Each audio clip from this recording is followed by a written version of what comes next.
أعوذ بالله من الشيطان الرجيم بسم الله الرحمن الرحيم. We are resuming the talks, the series of talks in relation to the teachings of Imam Ghazali rahimahullah, which were continued, which were discontinued or paused by May 2018. So at that time we were discussing about the relationship between a teacher and a student, and we discussed about what is the role of a student in favor of the teacher and how should a student behave in front of the teacher.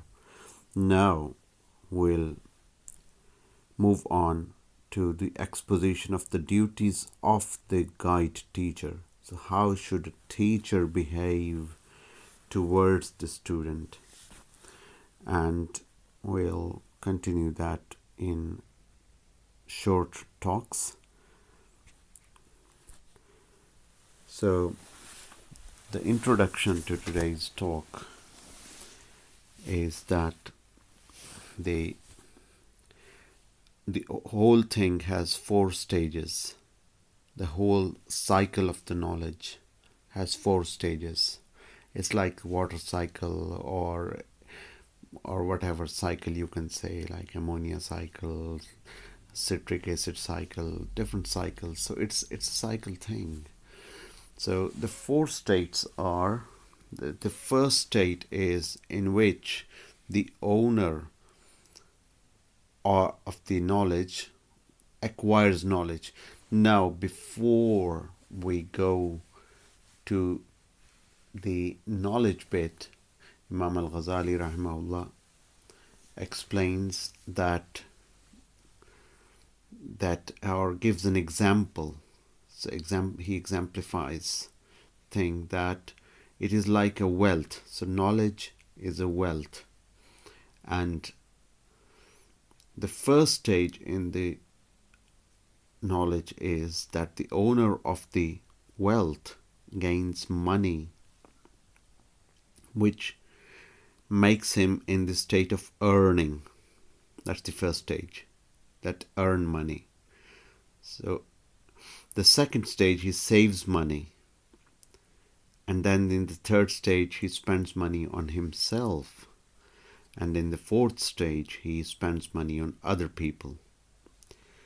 So in the same way knowledge comes, that it is first acquired, that is the first state, it is sought after and gathered.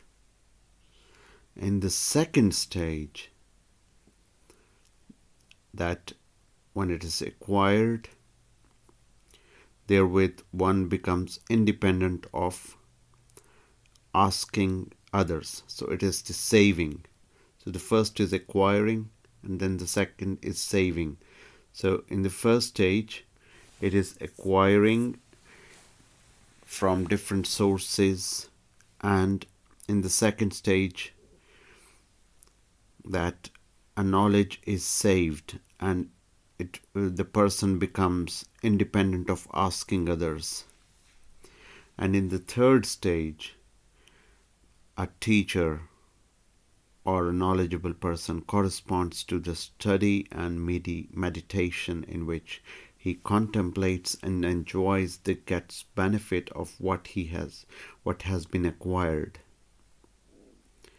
And the fourth state, so that is the spending on himself, that even getting benefit of knowledge and to himself. And then the fourth state is spreading knowledge to others. So if we see, like the first stage is gathering, and then the second and third are related to implementing that knowledge. The second is to increase that, to go into the depth of that knowledge. And the third is to act on that knowledge. And then the fourth stage comes, in which you are disseminating that knowledge, you are imparting that knowledge to others.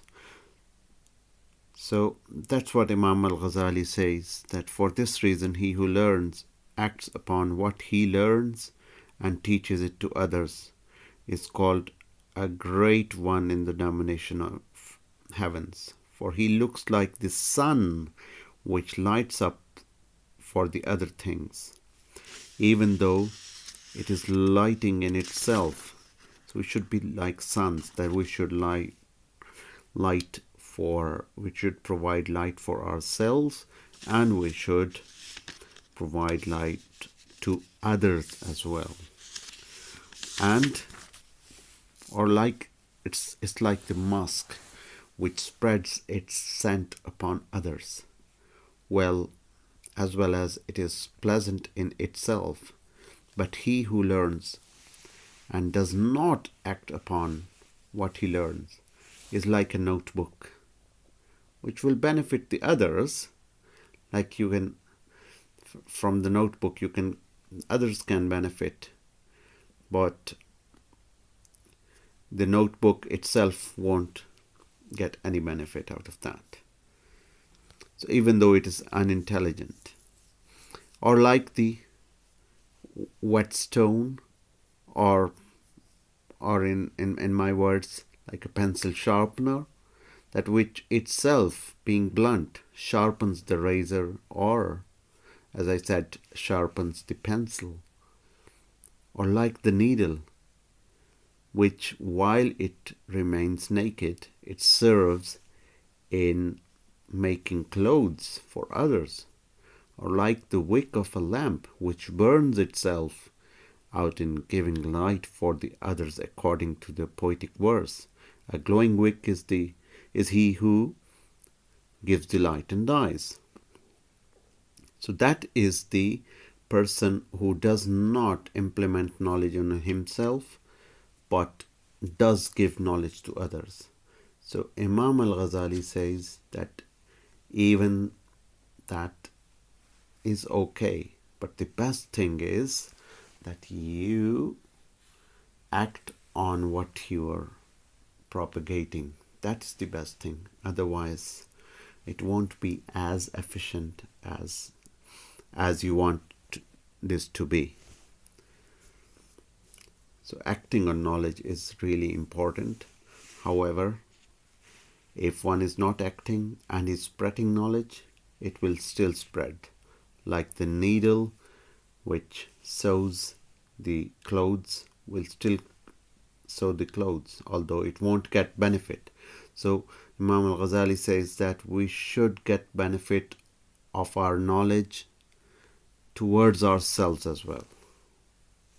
And not only spreading knowledge to others, but benefit ourselves. That's the real motive of knowledge. So whoever takes teaching as a profession takes upon himself a great mission and a grave responsibility. Let him then observe its etiquettes and fulfill its duties. So we'll talk about these duties one by one, inshallah, in the next coming days. وآخر دعوانا الحمد لله رب العالمين.